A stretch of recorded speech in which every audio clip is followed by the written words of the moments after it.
अब की बार पेपर कहाँ से आएगा, किस चैप्टर से कितने नंबर के क्वेश्चंस आएंगे। तो नमस्कार दोस्तों, मैं संतोष यादव आपके लिए लेके आया हूँ एक शानदार और बहुत ही मज़ेदार और बहुत ही पावरफुल वीडियो आप इसको कह सकते हैं। आपको इस वीडियो को सबसे पहले तो शुरू से लेके एंड तक देखना है, इसमें आपको बहुत ही फायदा होने वाला है।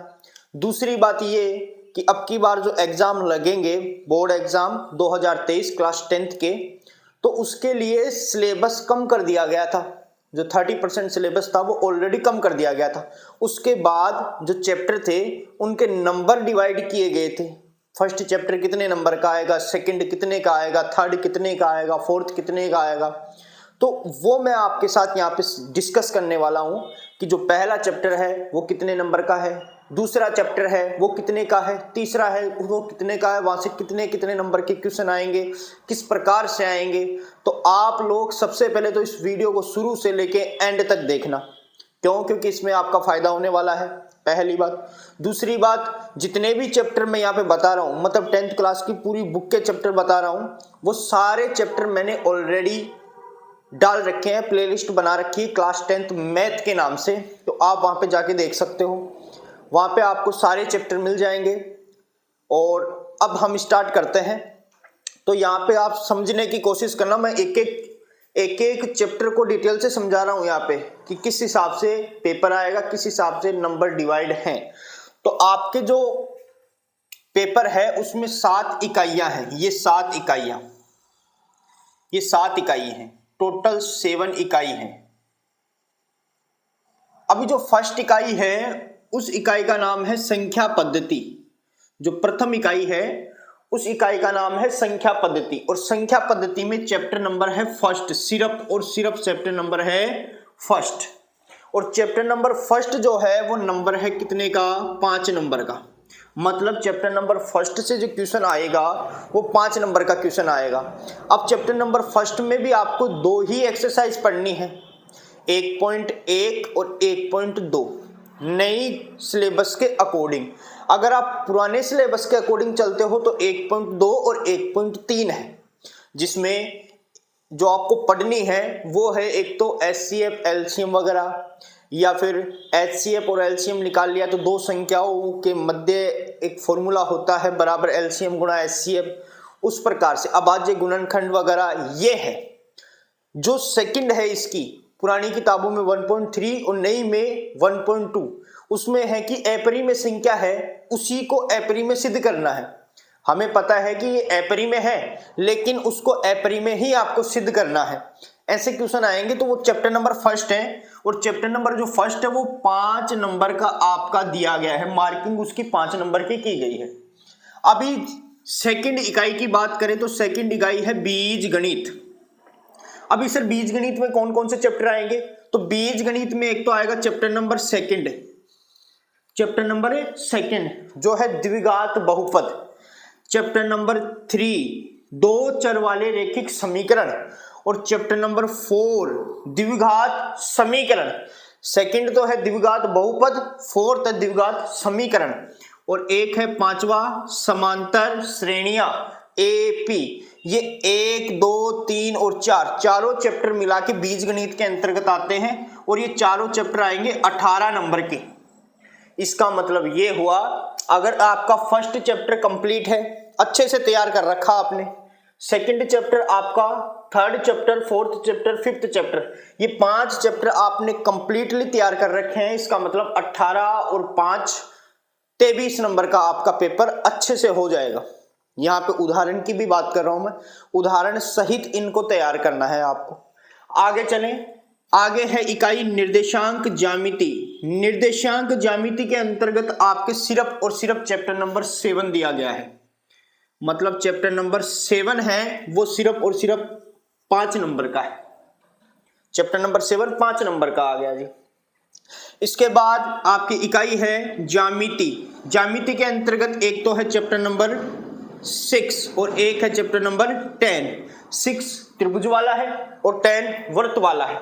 तो सर अगर 6 मेरे को अच्छे से आता है व्रत वाला चैप्टर भी अच्छे से आता है, व्रत में ज्यादा समस्या है नहीं। 10.1 पर में 10.2 पर में आपको अच्छे से याद है तो आप ये ज्यामिति वाला पोर्शन आराम से कर सकते हो।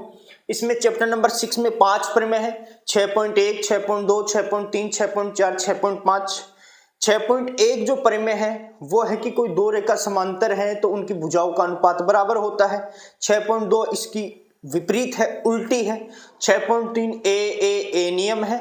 6.4 एस नियम है। 6.5 एस नियम है। तो आपको ये कंप्लीटली आती है तो आपके 10 नंबर पक्के हो जाएंगे साहब यहां से। इसके बाद त्रिकोणमिति में आ जाओ। त्रिकोणमिति में आपको पता है चैप्टर नंबर 8वां है और इसी के साथ अटैच है चैप्टर नंबर 9 त्रिकोणमिति के अनुप्रयोग। अगर आपको चैप्टर नंबर 8 आता है तो चैप्टर नंबर 9 तो अवश्य आएगा ही। तो चैप्टर नंबर 8 और 9 दोनों त्रिकोणमिति के हैं और दोनों मिला के 12 नंबर के हैं। अभी अगली वाली जो चैप्टर है वो है मेंसुरेशन। मेंसुरेशन ये इकाई है, इसमें 2 चैप्टर आएंगे। एक तो आएगा वृत्तों से संबंधित क्षेत्रफल, एक आएगा पृष्ठीय क्षेत्रफल और आयतन। ये दोनों चैप्टर मैंने, ये फर्स्ट वाला चैप्टर मैंने करवा रखा है, ये सेकंड वाला नहीं करवा रखा इधर वाला। ये मैं 1 या 2 दिन में आपके क्लास डाल दूंगा, ये वाला चैप्टर आपके हो जाएगा। पुरानी किताबों के अनुसार ये जो वृत्तों से संबंधित क्षेत्रफल है ये चैप्टर नंबर 12 है, लेकिन जो नया सिलेबस है उसके अनुसार चैप्टर नंबर 11 है। और ये पृष्ठीय क्षेत्रफल और आयतन ये पुरानी किताबों के अनुसार चैप्टर नंबर 13 है और नई किताबों के अनुसार चैप्टर नंबर 12 है। क्योंकि अब की बार जो सिलेबस आया उसमें चैप्टर नंबर जो 11 था रचना उसको हटा दिया गया है और 11 की जगह ये चैप्टर नंबर 12 शिफ्ट कर दिया गया है। तो ये दोनों मिला के हैं 10 नंबर के। और लास्ट में आपकी इकाई आती है सांख्यिकी और प्रायिकता। तो सांख्यिकी और प्रायिकता पहले 14 और 15 चैप्टर था, लेकिन अभी के हिसाब से 13वां और 14वां है। मतलब प्रायिकता बहुत इजी है, मैंने डाल रखी है, आप जाके देख सकते हो। मैंने परिचय डाल रखा बहुत अच्छे से। और मैं ये कह रहा हूं कि आपने अगर क्लास देख ली ना अच्छे से, ध्यान से अगर क्लास देख ली ना तो आपको किसी भी क्वेश्चन में दिक्कत नहीं आएगी, क्योंकि सारे क्वेश्चन कराना पॉसिबल नहीं होता है। तो सारे क्वेश्चन तो करवा नहीं रखे, लेकिन इंट्रोडक्शन बहुत अच्छे से करवा रखा है। कुछ क्वेश्चंस भी बहुत अच्छे अच्छे जो क्वेश्चंस हैं जिनमें बच्चा अटक सकता है, वो क्वेश्चन भी बहुत अच्छी प्रकार से करवाए, आप जाके देख सकते हो। तो सांख्यिकी और प्रायिकता है वो चैप्टर नंबर 13 और 14 है नई बुक के अनुसार। तो ये दोनों मिला के 10 नंबर के हैं भाई, सांख्यिकी और प्रायिकता दोनों मिला के 10 नंबर। अब इनमें से कैसे भी प्रश्न आ सकते हैं, हो सकता है 10 नंबर में 5-5 नंबर डिवाइड हो के आ जाए, हो सकता है ये 7 नंबर का आ जाए, इसमें से 3 नंबर का आ जाए, किसी भी प्रकार से कैसे भी डिवाइड होके आ सकता है। लेकिन सांख्यिकी और प्रायिकता दोनों को मिला के 10 नंबर के प्रश्न आएंगे यहाँ से। तो ऐसे मिला के आपकी बुक हो जाती है कंप्लीट। तो आपको मैं ये आशा करता हूं कि आपको ये अच्छी प्रकार से समझ में आ चुका है कि कैसे किस प्रकार से नंबर डिवाइड हुए हैं और किस प्रकार से पेपर आना है नंबर वाइज। भाई संख्या पद्धति अपन पढ़ रहे हैं तो हमें पता है कि हमारे 5 नंबर कंप्लीट हो गए। इसके बाद हमने 5 चैप्टर तक पढ़ लिया तो हमें पता चल गया हमारे 18 नंबर भी और भी कंप्लीट हो गए। निर्देशांक ज्यामिति पढ़ ली तो 5 नंबर फिर से कंप्लीट हो गए। ज्यामिति पढ़ ली चैप्टर 6 और 10 पढ़ लिया तो 10 नंबर हो गए। हमने त्रिकोणमिति पढ़ ली, त्रिकोणमिति के अनुप्रयोग पढ़ लिए तो 12 नंबर हमारे कंप्लीट हो गए। मेंसुरेशन मतलब वृत्त वाला चैप्टर पढ़ लिया, वृत्तों से संबंधित क्षेत्रफल, आयतन और पृष्ठीय क्षेत्रफल पढ़ लिया तो 10 नंबर हो गए। लास्ट वाले सांख्यिकी और प्रायिकता पढ़ तो हमारे 10 नंबर कंप्लीट हो गए। ऐसे करके हम पूरा पेपर आसानी से कर सकते हैं। बोलो कोई दिक्कत? तो सर ये है हमारे क्लास 10th का न्यू सिलेबस के अकॉर्डिंग पेपर का नंबर वाइज सिस्टम पूरा इस प्रकार से कि साहब इस प्रकार से ये पेपर डिवाइड होके आएगा नंबर में। ये चैप्टर इतने इतने नंबर के आएंगे, किसी ने बताया नहीं है। अगर आप पहली बार वीडियो को देख रहे हो तो प्लीज चैनल को सपोर्ट करना और अपने जो सहपाठी हैं जो क्लास 10th में हैं उनको नहीं पता है तो उनके पास भी ये वीडियो भेज देना ताकि उनका भी थोड़ा फायदा हो सके। उस हिसाब से वो तैयारी कर सके कि मेरे को ये चैप्टर पहले कवर करने हैं। बड़े चैप्टर हैं देखो 18 नंबर के, ये 12 नंबर, ये 2 तो होने ही चाहिए भाई साहब। 18 नंबर वाला मतलब चैप्टर 2, 3, 4, 5 होना चाहिए अच्छे से। त्रिकोणमिति वाला बहुत अच्छे से होना चाहिए। मैंने त्रिकोणमिति का बहुत अच्छी प्रकार से वीडियो आपके अपलोड कर रखा है, प्लेलिस्ट में जाके आप देख सकते हो। ठीक है, धन्यवाद।